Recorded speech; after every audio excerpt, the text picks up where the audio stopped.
Hello viewers, நம்ம இந்த வீடியோவில் இப்போ நீங்கள் ஐடியில் ஒர்க் பண்ணுறீங்க. ஸோ நீங்கள் பிஸ்னஸ் ஸ்டார்ட் பண்ணணும்னா என்னென்ன மாதிரி பிஸ்னஸ்லாம் ஸ்டார்ட் பண்ணுங்கிறத பற்றி நான் சொல்ல போகிறேன். ஸோ இப்போ சிலர் கேட்கலாம், நான் ஐடியில் தான் ஒர்க் பண்ணிகிட்ருக்கேன், நான் எதுக்கு பிஸ்னஸ் ஸ்டார்ட் பண்ணணும்? ஸோ இது வந்து அந்த மாதிரி பர்சனுக்கு இல்லை. நீங்கள் வந்து நான் வந்து உங்களுக்கு பிஸ்னஸ் இல்லை, எனக்கு ஐடி ஒர்க்கே பிடிச்சிருக்கு. சிலருக்கு வந்து அந்த ஒர்க் பிடிச்சிருக்கும், பிடிக்காம இல்லை, பிஸ்னஸ் ஆரம்பிக்கணும்னு நினைக்கிறவங்களுக்கு உங்களுக்கு பிடிக்கிறத விட ரொம்ப ரொம்ப பிடிச்சிருக்கும் அந்த பிஸ்னஸ்ஸு. பட் பிடிச்சிருந்தும் அவங்க பிஸ்னஸ் போகிறாங்கன்னா, சரி என்னது நம்ம இதோட நிறையா பண்ணணும்னு நினச்சிருப்பாங்க. பட் ஆனால் இங்கே இருந்துட்டு என்ன அவங்களால பண்ண முடியாது, அதனால் பிஸ்னஸ்க்கு போகிறாங்க. ஸோ அதனால் இப்போ நமக்கு வந்து ஐடி ஜாப்னால நிறைய அட்வான்டேஜஸ் இருக்குது. ஸோ இப்போ நீங்கள் பார்த்தீங்கன்னா காலேஜ் முடித்தோடனே மற்ற இதில் போனீங்கன்னா உங்களுக்கு அவ்வளோ சேலரி கிடைக்குமான்னு தெரியாது. இப்போ நீங்கள் ஐடி ஜாபில் இருக்கிறீங்கன்னா உங்களுக்கு சேலரி குட் சேலரி. ஸோ நீங்கள் மற்ற எந்த ஃபீல்டுக்கு போனாலுமே இந்த அளவுக்கு இப்போ வர கிடைக்க ஆரம்பிச்சிட்டு, பட் முன்னாடிலாம் வந்து பார்த்தீங்கன்னா இந்த அளவுக்கு சேலரி வந்து மற்ற ஃபீல்டில் கிடைக்குமானா கண்டிப்பாக இல்லை. ஸோ இது ஒரு அட்வான்டேஜ். ஸோ அது மாதிரி இன்னொரு அட்வான்டேஜ் என்னென்னு பார்த்தீங்கன்னா, சாட்டர்டே சண்டே லீவு. ஸோ நீங்கள் இப்போ பிஸ்னஸ் பண்ணிங்கன்னா கண்டிப்பாக உங்களுக்கு லீவுங்கிறது வந்து நீங்கள் எடுக்க முடியாது. பட் இதுலேயுமே நமக்கு சாட்டர்டே சண்டே ஒர்க் இருக்கும். பட் இதில் என்னென்னா சில நேரம் நம்ம நல்லா ஒர்க் பண்ணுவோம். ஸோ நம்ம ஒர்க் பண்ணுறதுக்கு அப்ரிஷியேஷனே கிடைக்காது. ஸோ அந்த டயத்தில் நமக்கு என்னென்னா ரொம்ப கஷ்டமாக இருக்கும், நம்ம எதுக்கு ஒர்க் பண்ணுறோம். அதுமாதிரி நீங்கள் ஸ்டார்டிங் ஸ்டேஜ்லலாம் ஒரு 2 years 3 years அப்படிலாம் பார்த்தீங்கன்னா கூட ஓரளவு அப்ரிஷியேஷன் கிடைக்கும். ஏன்னா நீங்கள் வந்து நல்லா ஒர்க் பண்ணுறாங்கிறது நீங்கள் ஈஸியாக தெரிவிங்க. இப்போ ஒரு 10 பேர் இருக்காங்கன்னா 10 பேரில் நீங்கள் ஒர்க் பண்ணுறீங்கன்னா கண்டிப்பாக தெரிவிங்க. ஒரு 10 வருஷம், ஒரு 5-6 வருஷம் ஒரு டிஎல் அந்த லெவலுக்கு வரையும் இப்போ தெரிவிங்க.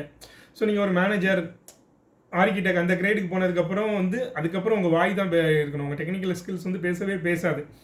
ஸோ அப்படி டெக்னிக்கல் ஸ்கில்ஸ் பேசணுன்னா கூட உங்களுக்கு நிறையா நாளைக்கே பேசுகிற திறமை இருக்கணும். ஸோ உங்களுக்கு டெக்னிக்கலாக நீங்கள் எவ்வளோ தான் ஸ்ட்ராங்காக இருந்தாலும் பரவாயில்ல, உங்களுக்கு வந்து பேசுகிற திறமை இருந்தால் தான் உங்களால் என்ன பண்ண முடியும்னா ஜெயிக்க முடியும். மீன்ஸ் நீங்கள் 10 பேரில் முன்னாடி வர முடியும். இல்லைனா ஒன்றுமே தெரியாத ஒருத்தன் அவனோட வாயை வச்சு மேலே வந்துடுவான். ஒன்றுமே தெரியாதா கூட நீங்கள் ஒர்க் பண்ணதை கூட அவனால் நான் தான் ஒர்க் பண்ணிட்டு காமிச்சு ஈஸியாக அவங்களால என்ன பண்ண முடியும்னா மேலே வர முடியும். ஸோ அப்படி இருக்கும்போது நிறைய பேருக்கு என்ன சொல்லணும்னா, எதுக்குடா இது பார்க்குறோம், ஸோ நம்ம ஒரு பிஸ்னஸ் பண்ணலாமேலாம் நிறைய தோணும். ஸோ இப்போ ஐடியில் பார்த்தீங்கன்னா நிறைய பிஸ்னஸ் இருக்குது. இப்போ ஐடி ரிலேட்டடாகவே நம்ம என்ன பண்ணிக்கலாம்னா நிறையா பிஸ்னஸ் பண்ணலாம். பட் நமக்கு என்னென்னா நமக்கு சில பிரச்சனைகள், இப்போ சாட்டர்டே சண்டே லீவ் கிடைக்கிறது, அதே மாதிரி என்ன ஃபோனு, என்ன ஸ்மார்ட் ஃபோன்னாலும் என்ன பண்ண முடியும்னா நம்மளால் ஈஸியாக வாங்க முடியும். ஈஸியாக மீன்ஸ் என்னது, ஒரு மேக்ஸிமம் அடிக்கடி இப்போ ஃபோன் மாற்றுறது அதெல்லாமே என்ன வந்து நம்மளால் ஈஸியாக பண்ண முடியுது. ஸ்மார்ட் ஃபோன் மாற்றுறது, அதே மாதிரி கார். ஸோ நம்ம கார் வாங்குறதுலாம் நம்ம அப்பா அம்மா இதுலலாம் பார்த்திங்கன்னா ரொம்ப யாருமே வச்சுருக்க மாட்டாங்க. இப்போ பார்த்தீங்கன்னா நீ ஐடியில் ஒர்க் பண்ணுற ஈஸியாக நீயே இல்லட்டாலும் நீயே போய் கேட்டேன்னா உடனே உனக்கு என்னது ஒரு கையில் ஒரு 50,000 இருந்தால் போதும் உனக்கு வந்து கார் கொடுத்துட்றாங்க. அதேமாதிரி வீடு வாங்குறது. ஸோ கண்டிப்பாக என்ன பண்ணுறாங்க, ஈஸியாக வீடு வாங்கிடுறாங்க. இப்போ நம்ம என்ன பண்ணிக்கலாம், நமக்கு லோன் வந்து ஈஸியாக கொடுப்பாங்க. இப்போ நம்ம ஐடியில் ஒர்க் பண்ணுறோம்னா நமக்கு வந்து ஈஸியாக லோன் கிடைக்கும், நம்மளால் ஈஸியாக வீடு வாங்கிடலாம். நம்ம வாங்கும்போது அது வாங்குற மாதிரி தான் தெரியும். ஆனால் பட் அது என்னது, நமக்கு 20 yearsக்கு நமக்கு போடக்கூடிய லாக் தான் என்னது ஹவுசிங் லோன் எல்லாமே. ஸோ நீயே நினச்சா கூட அதுக்கப்புறம் என்ன இந்த ஜாப் விட்டும் நல்லா வெளியே வர முடியாது. ஏன்னா நான் ஐயோ இந்த கடன் கட்டணுமே, நான் வெளியே வந்தால் நான் எப்படி கட்டுவேன், நான் வெளியே வந்தால் கட்ட முடியும். பட் என்ன 1 மாதம் 2 மாதம் கட்டாமல் பிடிப்போம்லாம், அதை நினச்சே நம்ம என்ன பண்ணிக்குவோம்னா வெளியே வராமல் மாட்டிக்குவோம். ஸோ அதே மாதிரி என்னது, இப்போ ஐடியில் ஒர்க் பண்ணுற பசங்கன்னா ஈஸியானது பொண்ணு கிடைக்கிறதே ஐடியில் ஒர்க் பண்ணால் தான் ஈஸியாக பொண்ணு கிடைக்கிற நிலைமை இருக்குது. யாருனாலுமே என்ன மாப்பிள்ளை என்ன பண்ணுறாங்க, ஐடியில் இருக்கிறாங்களா, ஆன்சைட் போகிறாங்களா, 50,000 60,000 சம்பளம் வாங்குறாங்களா, ஸோ இது மாதிரி தான் பார்க்குறாங்க. ஸோ இவன் நல்லவனா, அது எதுவுமே கிடையாது. ஸோ நமக்கு என்னது நிறைய சம்பளம் வாங்கினா ஓகே, அந்த நிலைமைக்கு மக்களோட மென்டாலிட்டியும் போயிடுச்சு. ஸோ எனக்கு இதுதான் போதும், இது போதுன்னா ஒன்றுமே பிரச்சனை இல்லைங்க. இதுவுமே இதுலையுமே நல்ல லைஃப்பை அப்படியே ஸ்மூத்தாக கொண்டுகிட்டே போகலாம், ஒன்றுமே பிரச்சனை இல்லை. நான் வந்து இதே லெவலில் கூட இல்லை. நம்ம எல்லாம் சொல்லுவாங்க நீ ஜாப் ஒர்க் பண்ணால் இதே லெவலில் தான் இருக்க முடியும்னு இல்லை. இப்போலாம் அப்படிலாம் கிடையாது. ஸோ இதில் இருக்கவங்க என்ன பண்ணுறாங்க, அடுத்த லெவலுக்கு மூவ் ஆயிடுறாங்க. ஸோ அடுத்த லெவலில் நீங்கள் ஒரு மிடில் கிளாஸ் இந்த ரொம்ப கஷ்டப்படுறவங்க மிடில் கிளாஸ் லெவலுக்கு மூவ் ஆகிட்டாங்க. ஸோ மிடில் கிளாஸில் இருக்கிறவங்களுமே ஓரளவு அப்பர் மிடில் கிளாஸ், இப்போ ஹஸ்பண்ட் அண்ட் ஒய்ஃப் 2 பேருமே ஐடியில் ஒர்க் பண்ணுறாங்க. ஸோ ஈஸியாக அந்த அப்பர் மிடில் கிளாஸ் லெவலுக்கு மூவ் பண்ணிடுவாங்க.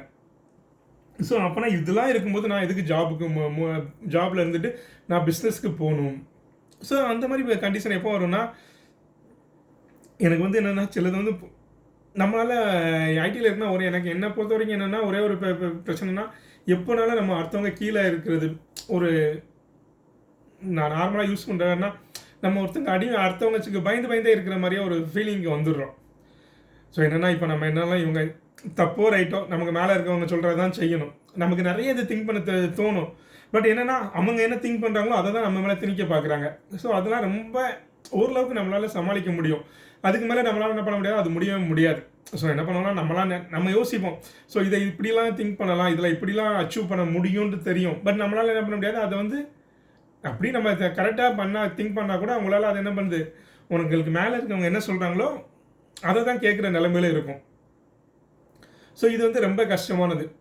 நம்மளே யோசிப்போம். நார்மலாக நீங்கள் வெளியே பிஸ்னஸ் பண்ணுறவங்க பேசுகிறதுக்கும் நம்ம பேசுகிறதுக்கும் பாருங்கள் டிஃப்ரெண்ட் நல்லாவே தெரியும். எந்த மாதிரி சுச்சுவேஷனாலும் அவங்க ஒரு போல்டாக பேசுவாங்க.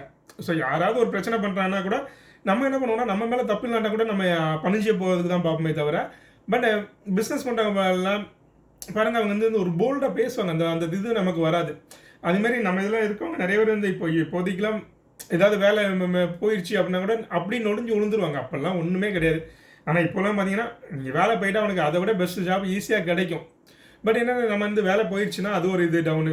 பிஸ்னஸில் இருக்கவங்க பிஸ்னஸ் நஷ்டமும் வரும், லாபமும் வரும். எல்லாருமே பிஸ்னஸில் ஜெயிப்பாங்கன்னா அது கஷ்டம். பட் என்னது, நம்ம எவ்வளோ உழைப்பு போடுறோமோ அதுக்கான பலன் வந்து கண்டிப்பாக நமக்கு கிடைக்கும். ஆனால் ஃபஸ்ட்டு என்ன பிரச்சனைனா, பிஸ்னஸில் எந்த பிஸ்னஸ்னாலுமே ஒரு ஸ்டடி ஆகிறதுக்கு ஒரு 3 இயர்ஸ் ஆகும். அந்த 3 இயர்ஸுக்கு வந்து நமக்கு டைமே கிடைக்காது. அதுமாரி நீங்கள் மேரேஜ் ஆகிறதுக்கு முன்னாடினா கூட நீங்கள் ஈஸியாக ஓரளவு ஸ்டெயின் பண்ணிடலாம். அவங்களுக்கு வந்து இழக்கிறதுக்கு வந்து நான் இவங்களெல்லாம் பார்க்கணும் அப்படிலாம் இருக்காது. அப்பா அம்மாவுக்கு காசு அனுப்புகிறோம், அதோட முடிஞ்சுக்கும். ஸோ அப்படி மேரேஜுக்கு பின் அப்புறம் நீங்கள் பிஸ்னஸ்க்கு மாறுறது கொஞ்சம் இல்லை, ரொம்ப ரொம்ப காம்ப்ளிகேட்டடாக இருக்கும்.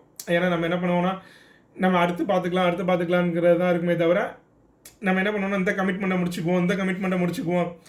அதுக்கு முன்னாடி நம்ம ஹவுசிங் லோன் வாங்கிடுவோம், கார் லோன் வாங்கிடுவோம். இதை அடைச்சிக்குவோம். நம்ம இதை அடைக்கிறதுக்கு முன்னாடி நமக்கு 50 வயசு ஆயிடும். 50 வயசுக்கு மேலே நம்ம போய் பிஸ்னஸ் பண்ணுறதுங்கிறது அவ்வளோதான். ஸோ அதனால் நீங்கள் பிஸ்னஸ் பண்ணுறீங்கன்னா ஃபஸ்ட்டு என்ன, இந்த ஹவுசிங் லோன் இதெல்லாம் நம்ம வந்து ஃபஸ்ட்டு வேண்டாங்கிற ஒரு முடிவுக்கே வந்துடலாம். இல்லைனா இப்போ நீங்கள் 2 பேர் ஒர்க் பண்ணுறீங்கன்னா ஈஸியாக பேலன்ஸ் பண்ணிக்கலாம். இப்போ ஒய்ஃபை ஒர்க் பண்ண சொல்லிட்டு நீங்கள் ஈஸியாக பிஸ்னஸ்க்கு மூவ் பண்ணுறதா இருந்தால் மூவ் பண்ணிக்கலாம்.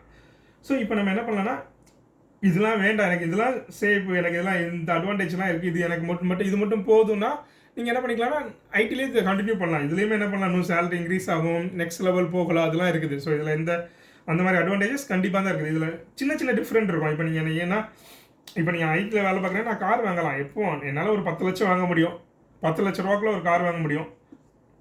இது நான் அடுத்த லெவலுக்கு போகிறேன்னா ஓரளவு வாங்க முடியும். நான் எனக்கு அங்கே இதில் வந்து BMW, பென்ஸு, ஸோ அப்போலாம் என்ன ஒரு கனவாக மட்டும்தான் இருக்கும். நான் வேலை தான் பார்த்து வாங்குவேன்னா அதை கண்டிப்பாக வாங்கவே முடியாது. நீ அப்படி வாங்குறவங்களுக்குள்ள இஎம்ஐ போட்டு தான் வாங்க முடியும். பிஸ்னஸ்மேன் மாதிரி உன்னால் காசு கொடுத்து வாங்க முடியுமானா கண்டிப்பாக வாங்கவே முடியாது. அது ஒரு நாள் நடக்க போகிறது கிடையாது. அதேமாதிரி நம்மள வீடு வாங்கினா என்ன பண்ணுவோம், 40 லட்சம் ஒரு 50 லட்சம் வாங்குவோம். ஆனால் பிஸ்னஸ்மேனை பாருங்கள், அவன் ஒரு ஃபஸ்ட்டு வீடே இருக்காது. இப்போ ஓரளவு பிஸ்னஸ் செட்டில் ஆகிற வரைக்கும் அவங்கள்ட்ட வீடே இருக்காது. வீடை பற்றி யோசிக்கவும் மாட்டாங்க. அவங்க என்ன யோசிப்பாங்கன்னா, நான் 20 லட்சத்தை வந்து ஒரு வீட்டில் போடுறதா அதை ஒரு பிஸ்னஸில் போட்டேன்னா அது எத்தனை மடங்கு பெருக்கலாம் தான் நினைப்பாங்க. ஸோ அவங்கள்ட்ட எப்போ காசு அளவுக்கு மீறி அதிகமாகுதோ அப்போ தான் நினைப்பாங்க வீடு வாங்குவாங்க. அப்போ வாங்கும்போது அதை பெஸ்ட்டாக வாங்கிக்கிடுவாங்க. ஸோ நம்ம இப்போ 40 லட்சம் 50 லட்சம் வாங்குறது அவங்க 1 கோடி 2 கோடின்னு நல்ல வீடாக வாங்கிட்டு போயிடுவாங்க. அதான் இந்த பிஸ்னஸுக்கும் நமக்கும் உள்ள டிஃப்ரென்ஸ். நீங்களே தெரியுங்களா, அவங்க ஒரு பிஸ்னஸ் மேனோட மேரேஜ்க்கு போய் பாருங்கள், உங்களுக்கே டிஃப்ரெண்ட் தெரியும். அவங்களோட இதுக்கும் உங்களுக்கு வந்து டிஃப்ரெண்ட் தெரியும். அதுமாதிரி நம்மள்ட்ட ஒரு பெரிய பிரச்சனை என்னென்னா, நம்ம ஐடியில் இருக்கனால காசு எப்படி செலவு பண்ணுறதுன்னு தெரிய மாட்டேங்க நமக்கு. ஸோ நம்ம காசு எப்படியோ வருது, எப்படியோ செலவு பண்ணுறோம், அப்படி போயிடுது. அதே மாதிரி நீ பிஸ்னஸ் பீப்புள்கிட்ட போய் பாருங்கள், அவங்க ஒரு இதை செலவு பண்ணாங்கன்னா அதை யோசிக்காமல் கண்டிப்பாக செலவே பண்ண மாட்டாங்க. நான் சொன்ன BMW, பென்ஸ் வாங்குறதுனா கூட அது வந்து அதை வச்சு அவங்க பிஸ்னஸ் ஸ்டேட்டஸ் உயருமே தவிர அதுக்காக தான் வாங்கியிருப்பாங்க. ஸோ இப்போ நார்மலாக நான் வந்து ஒரு பிஸ்னஸ் பேசுகிறேன்னு வச்சுக்கிங்க, நான் பஸ்ஸில் போய் ஒரு பிஸ்னஸ் பேசுகிறேன்னா அதுக்கு ஒரு வேல்யூ. அதே இது நான் பைக்கில் போய் பேசுனேன்னா அதே ஒரு வேல்யூ, அதே கார். அதே இது நான் BMW போய் பென்ஸில் போய் பேசுனா அதுக்குள்ள வேல்யூ. ஸோ அவங்க என்ன பண்ணுவாங்கன்னா அதுக்காக தான் இதை யூஸ் பண்ணியிருப்பாங்க. பட் நம்ம பார்த்தீங்கன்னா நம்ம செலவு பண்ணுவோம். அந்த செலவு வந்து எதுக்காக யூஸ் பண்ணுறோன்னு தெரியாமலே நமக்கு சம்பாதிக்கிறத விட நம்மளை வச்சு நம்ம செலவு பண்ணுறதுனால பயன் வந்து பேங்க் தான் நிறையா அடைஞ்சிக்கிட்டு இருக்கு. என்னென்னா நம்ம பேங்குக்கு தான் எல்லாமே என்ன பண்ணுவோம், லோனுக்கு கட்டுறோம், இது மாதிரி கட்டுறோம். ஸோ இதெல்லாம் இல்லாமல் நான் இப்போ பிஸ்னஸ் ஸ்டார்ட் பண்ணணும். என்ன மாதிரி பிஸ்னஸ் ஸ்டார்ட் பண்ணலாம், எனக்கு தான் ஒன்றுமே தெரியாது, நான் ஃபுல்லாக ஐடிலே இருக்கிறேன், எனக்கு வேறு என்ன தெரியும்னால எப்படி பிஸ்னஸ் ஸ்டார்ட் பண்ண முடியும்னு கேட்குறவங்களுக்கு சில பிஸ்னஸ் நிறையா நமக்கு என்னது நம்ம ரிலேட்டடாகவும் நிறையா பிஸ்னஸ் இருக்குது. இப்போ ஐடி ரிலேட்டடாகவும் என்னது நிறையா பிஸ்னஸ் இருக்குது. அது மாதிரி பிஸ்னஸை நம்ம எப்படி பண்ணலாம், ஸோ அதை பற்றி நம்ம பார்க்கலாம். ஸோ ஃபஸ்ட்டு பார்த்தீங்கன்னா இப்போ நான் வந்து வெப் டிசைன், UX டிசைன் என்னென்னா, இப்போ இது என்னென்னா ஒரு வெப் அப்ளிகேஷன் டிசைன் பண்ணுறாங்க, இல்லைனா ஒரு மொபைல் அப்ளிகேஷன் டிசைன் பண்ணுறாங்கன்னா அதுக்கு முன்னாடி அது எப்படி இருக்கணுங்கிறத ஃபஸ்ட்டே டிசைன் பண்ணி பார்த்துடலாம். எண்ட் யூசருக்குலாம் ஃபஸ்ட்டே டிசைன் பண்ணி காமிச்சிடுவாங்க. ஸோ அதுதான் இந்த யூஐ யூஎக்ஸ் டிசைன். ஸோ இதை நீங்கள் என்ன பண்ணிக்கலாம், நீங்கள் தனியாக அவுட் சோர்ஸ் பிஸ்னஸ் மாதிரியே பண்ணலாம். நான் எனக்கு ஒரு யூஐ யூஎக்ஸ் டிசைன் பண்ணி தரேன், நீங்கள் நார்மலாக ஒரு இந்தியாவில் உட்காந்துட்டு நார்மலாக ஒருத்தருக்கு யூஐ யூஎக்ஸ் டிசைன் பண்ணி கொடுத்தாலே ஒரு வெப்சைட்டு அல்லது ஒரு மொபைல் அப்ளிகேஷனாலே 30K-லேருந்து 40K நார்மலாக நான் சொல்கிறேன் வாங்குறாங்க. நீங்கள் ஒரு கம்பெனியில் வேலை பார்க்குறீங்கன்னு வச்சுக்கோங்க, எவ்வளோ சம்பளம் வாங்குவீங்க? ஒரு 2 years 3 years எக்ஸ்பீரியன்ஸ் 40,000 50,000 வாங்கினாலும் வச்சுக்கோங்க. நீங்கள் ஒரு ஆளுக்கு டிசைன் முடிச்சு கொடுத்தீங்கனாலே என்னது 30,000 40,000 வாங்கலாம். ஸோ உங்களால் ஒரு மாதத்துக்கு நம்மளுக்கு ஒரு ஆள் இல்லை 2 கஸ்டமர் பிடிக்க முடியாதா? அதுமாதிரி அது ஒரு ஃபஸ்ட்டு கொஞ்ச நாளைக்கு தான் 2 கஸ்டமர் பிடிக்கிறது கஷ்டமாக இருக்கும். அதுக்கப்புறம் நீங்கள் ஓரளவு ஃபேமஸ், நீங்கள் நல்லா பண்ணுறீங்கன்னு தெரிஞ்சிச்சுன்னா ஆட்டோமேட்டிக்காக கஸ்டமர் நம்மளை தேடி வர ஆரம்பிச்சிருவாங்க. ஸோ கொஞ்ச நாளைக்கு தான் நீங்கள் கஸ்டமர் தேடி போகிற மாதிரி இருக்கும். அதுக்கப்புறம் உங்களோட ஒர்க்கு அந்தளவுக்கு ஸ்டாண்டர்டாக இருந்துச்சுன்னா கஸ்டமர் நம்மளை தேடி வர ஆரம்பிச்சிருவாங்க. யூஐ யூஎக்ஸ் டிசைன் நிறையா பண்ணலாம். இது வந்து என்னது, உங்களுக்கு கிரியேட்டிவிட்டி மைண்ட் நல்லா இருக்குது அப்படின்னா நீங்கள் இதே மாதிரி ஃபீல்டை தேர்ந்தெடுத்துக்கலாம். அதுக்கப்புறம் web design, normal web page, HTML CSS JavaScript. So இதை வச்சு வெப் டிசைன் பண்ணுறது. ஸோ முன்னாடி என்ன பண்ணுவாங்கன்னா 5,000 10,000 வெப் அப்ளிகேஷன் டிசைன் பண்ணோன்னா பேரம் பேசிகிட்டு இருப்பாங்க. ஸோ இப்போலாம் பார்த்தீங்கன்னா ஒரு நார்மல் வெப்சைட்டு ஒரு 5 பேஜ் 6 பேஜில் டிசைன் பண்ணாலே 25K 30Kங்கிறாங்க. ஸோ இதெல்லாம் என்னது ஈஸியாக பண்ணக்கூடிய வேலை. உங்களுக்கு இது படிக்கிறதுக்கு ரொம்ப கஷ்டம் இல்லை, HTML CSSலாம். அது மாதிரி நீங்கள் ஒரு 10 பேருக்கு வெப்சைட் டிசைன் பண்ணிட்டீங்கன்னா அதுக்கப்புறம் டப்பு காப்பி பண்ணி பேஸ்ட் பண்ணிக்கிட்டே இருக்கலாம். ஏன்னா கண்டென்ட் எல்லாமே சேமாக தான் இருக்க போது, கலரை மாற்ற போகிறோம், ஸ்டைலை மாற்ற போகிறோம், அவ்வளோதான். ஸோ அதனால் என்ன பண்ணிக்கலாம்னா வெப் டிசைனிங் வந்து, ஸோ அதுக்காக நான் வந்த உடனே நான் பெரிய ஆளாகிடலாமாங்கிற எந்த பிஸ்னஸ் எடுத்தாலும் கஷ்டம் தான். கஷ்டப்படாமல் யாருமே வாழ முடியாது. ஸோ கஷ்டம் கண்டிப்பாக இருக்க தான் செய்யும். பட் நீங்கள் கஷ்டம் ஒரு 4-5 வருஷம் இல்லை, ஒரு வருஷம் இல்லை 2 வருஷம் கஷ்டப்பட்டால் கூட அதுக்கப்புறம் நீங்கள் ஒரு வெல் செட்டில் ஆகிடலாம். ஸோ அதே மாதிரி வேறு என்ன பண்ணலாம்னா, இப்போ நீங்கள் 3D டிசைன்லாம் தெரியும்னு வச்சுக்கோங்க. இப்போ மெட்டாவர்ஸ்லாம் இருக்குது, அதில் வந்து என்ன பண்ணிக்கலாம்னா புதுசாக அவதார்லாம் என்ன பண்ணிக்கலாம், டிசைன் பண்ணி வச்சுட்டு இது என்ன நீங்கள் ஆன்லைன்லேயே சேல் பண்ணலாம். இப்போ இதெல்லாம் என்ன பண்ணிங்கன்னா ஒரு திருப்பி டிசைன் பண்ணால் போதும். ஒரு அவதார் டிசைன் பண்ணிட்டீங்கன்னா அதை 100 பேருக்குனாலும் சேல் பண்ணலாம். 100 பேருக்கு சேல் பண்ணி இல்லைனா 1000 பேருக்கு சேல் பண்ணி எவ்வளோக்குனாலும் என்ன பண்ணிக்கலாம்னா நீங்கள் சேல் பண்ணிக்கலாம். இதுவுமே என்னது ஒரு நல்ல பிஸ்னஸ் தான். அதே மாதிரி என்ன பண்ணிக்கலாம்னா ட்ரைனிங் இன்ஸ்டியூட். இப்போ நிறைய பேர் என்ன பண்ணிக்கலாம்னா வேறு ஃபீல்டில் இருக்கவங்க எல்லாருமே நான் ஐடிக்கு மூவ் ஆகணும்னு நினைக்கிறாங்க. ஸோ அப்புறம் நீங்கள் என்ன பண்ணலாம், ட்ரைனிங் இன்ஸ்டியூட் மாதிரி ஆரம்பிக்கலாம். ஸோ நீங்கள் என்ன பண்ணால் நான் ட்ரைனிங் இன்ஸ்டியூட் ஆரம்பிக்க எனக்கு இடம் வேணும், கம்ப்யூட்டர் வேணும், இப்போலாம் யோசிக்காதீங்க. இப்போ எல்லாமே என்னது, கொரோனாக்கு அப்புறம் எல்லாமே ஆன்லைன் ட்ரைனிங் தான் ஆயிடுச்சு. உங்களால் உங்கள் வீட்டில் இருந்துகிட்டே நீங்கள் ட்ரைனிங் எடுக்க முடியும். உங்களுக்கு என்ன பண்ணால் நல்லா சொல்லிக் கொடுக்க தெரியணும். ஏதாவது ஒரு லாங்குவேஜ் இருந்தால் கூட அந்த லாங்குவேஜை உங்களே மாதிரி பெஸ்ட்டாக யாரும் சொல்லிக் கொடுக்க முடியாதுன்னா நீங்கள் ட்ரைனிங் இன்ஸ்டியூட் கூட ஆரம்பிக்கலாம். ஸோ நீங்கள் என்ன பண்ணிக்கலாம்னா இதுக்கு நான் இன்ஸ்டியூட் தான் வைக்கணும்னு இல்லை, நீங்கள் வீட்டில் இருந்துகிட்டே ஆன்லைன் மூலமாக ட்ரைனிங் எடுக்கலாம். ஸோ இன்ஸ்டியூட் வச்சா கூட அதை சுற்றி இருக்கவங்க மட்டும்தான் வருவாங்க. நீங்கள் ஆன்லைன்லனா உலகத்தில் எந்த முக்கில் இருக்கவங்களுக்கும் என்ன பண்ணிக்கலாம்னா நீங்கள் ட்ரைனிங்கே எடுக்க முடியும். அதுக்கப்புறம் என்னென்னா ஆஃபீஸில் ப்ரெசன்டேஷன் பிபிடி இருக்கலாம். இந்த பிபிடி டிசைன் பண்ணி கொடுக்கறது கூட ஒரு ஜாபாக பண்ணலாம். ஸோ எனக்கு வந்து இங்கிலீஷ் நல்லா தெரியும், ஈஸியாக ப்ரெசென்ட் பண்ணுவேன்னா நீங்கள் இதே மாதிரி இந்த பிபிடி டிசைன் பண்ணி கொடுக்கலாம், இல்லைனா வீடியோ டிசைன் பண்ணி கொடுக்கலாம், ப்ரெசன்டேஷன் வீடியோ டிசைன் பண்ணி கொடுக்கலாம். ஸோ இதுவுமே ஒரு நல்ல ஜாப் தான். இதுக்குமே நல்ல ப்ராஃபிட் கண்டிப்பாக இருக்குது. ஸோ நிறையா பிஸ்னஸ் ப்ரெசன்டேஷன்லாம் பார்த்தீங்கன்னா பெரிய பெரிய கம்பெனிலாம் வந்து இந்த அவங்க கஸ்டமர் பிடிக்கிறதுக்காக அவங்க இதே மாதிரி பீப்புளை தான் எக்ஸ்பெக்ட் பண்ணுவாங்க. அதனால் நீங்கள் இந்த ஈஸியாக வெளியே இருந்துக்கிட்டே கம்பெனியில் இருக்கவங்களுக்கு என்ன பண்ணிக்கலாம்னா பிபிடி மாதிரி டிசைன் பண்ணி கொடுக்கலாம். அதுக்கப்புறம் எஸ்சிஓ வந்து சின்ன சின்ன பிஸ்னஸ் எல்லாருமே என்ன பண்ணுவாங்க, கூகுளில் சர்ச் பண்ணால் என் சைடு தான் ஃபஸ்ட்டு வரணுங்கிறது எல்லாரோட இதுவாக இருக்கும். ஸோ அதுக்கு நீங்கள் என்ன பண்ணிக்கலாம்னா எஸ்சிஓ பிஸ்னஸ் மாதிரி நிறையா பண்ணலாம், எஸ்சிஓ பண்ணலாம். அதுமாதிரி அடுத்து டிஜிட்டல் மார்க்கெட்டிங்லாம் இப்போ நார்மலாக பிஸ்னஸில் இருக்கவங்களாம் பல காசு அள்ளி கொண்டு போடுறாங்க. ஏன்னா டிஜிட்டல் மார்க்கெட்டிங்லாம் அவ்வளோ இது இருக்குது. ஸோ நீ ஒரு பிஸ்னஸ் ஸ்டார்ட் பண்ணுறாங்கன்னா அவங்க வந்து எல்லாத்தையும் ரீச் பண்ணணும்னா அவங்களுக்கு முக்கியமான தேவை டிஜிட்டல் மார்க்கெட்டிங் தான். ஃபேஸ்புக்கு, ட்விட்டரு, இதே மாதிரி சோசியல் மீடியா மூலமாக தான் இந்த ஈஸியாக நம்ம மக்களை ரீச் பண்ண முடியுது. ஸோ அதனால் நீங்கள் டிஜிட்டல் மார்க்கெட்டிங்லாம் பண்ணிங்கன்னா நிறைய விஷயங்கள் பண்ணலாம். டிஜிட்டல் மார்க்கெட்டிங்கில் நிறைய கஸ்டமர் கிடைப்பாங்க. ஸோ அது ஒரு பிஸ்னஸாக பண்ணலாம். அது இல்லைன்னா 3D பிரிண்டிங்லாம் சும்மா சாதாரணமாக ஒரு 3D பிரிண்டரை வச்சுட்டு நீங்கள் சாதாரணமாக என்னென்ன மாதிரி அவங்களுக்கு டிசைன் வேணும் அந்த டிசைனை மட்டும் பண்ணிவிட்டு நீங்கள் பிரிண்ட் அவுட் எடுத்து கொடுக்கலாம். 3D பிரிண்டிங் ஒரு இது பண்ணலாம். இல்லை நான் அப்படி இல்லை, நான் டெக்னிக்கலாக இப்போ க்ளவுடு இருக்குது, அஷூர் இருக்குது, AWS இருக்குது, இதில் வந்து நான் ஸ்ட்ராங்காக இருக்கேன்னா அதுலேயே சப்போர்ட் பண்ணலாம். நிறைய பேர் என்ன பண்ணுவாங்கன்னா அவங்கள சர்வர் லோக்கல்லே மெயின்டைன் பண்ணியிருப்பாங்க, அவங்க க்ளவுடுக்கு மூவ் பண்ணணும்னு நினைக்கிறாங்க. ஸோ அவங்களுக்குலாம் என்ன பண்ணிக்கலாம்னா நீங்கள் நிறைய சப்போர்ட் கொடுக்கலாம். க்ளவுடில் எப்படி மூவ் பண்ணுறது, எப்படி நெட்வொர்க் ஃபார்ம் பண்ணுறது, எப்படி செக்யூரிட்டி வைக்கிறது, ஸோ அப்படின்னா லோட் பேலன்சர் எப்படி பண்ணுறது, ஸோ கண்டெய்னர் பேஸ்ட் டெப்ளாய்மெண்ட் நம்ம எப்படி பண்ணுறது, இது மாதிரி எல்லாமே என்ன பண்ணிக்கலாம்னா நீங்கள் க்ளவுடில் சப்போர்ட் பண்ணலாம். ஸோ அதுவுமே நல்ல ஜாப் தான். அதே மாதிரி டெவாப்ஸ் சப்போர்ட். டெவாப்ஸை பற்றி நிறைய பேர் டெவாப்ஸுங்கிறாங்க. பட் அந்த இம்ப்ளிமெண்டேஷன் படி பார்த்தீங்கன்னா நீங்கள் நிறைய பேருக்கு ஐடியா இருக்காது. இதை நீங்கள் உங்களுக்கு ஓரளவு நான் நிறைய நாள் டெவாப்ஸில் ஒர்க் பண்ணியிருக்கேன், என்னால் இம்ப்ளிமெண்ட் பண்ணது தெரியும்னா டெவாப்ஸ் மாதிரி ஒர்க்கு கூட நீங்கள் பிஸ்னஸாக எடுத்து பண்ணலாம்.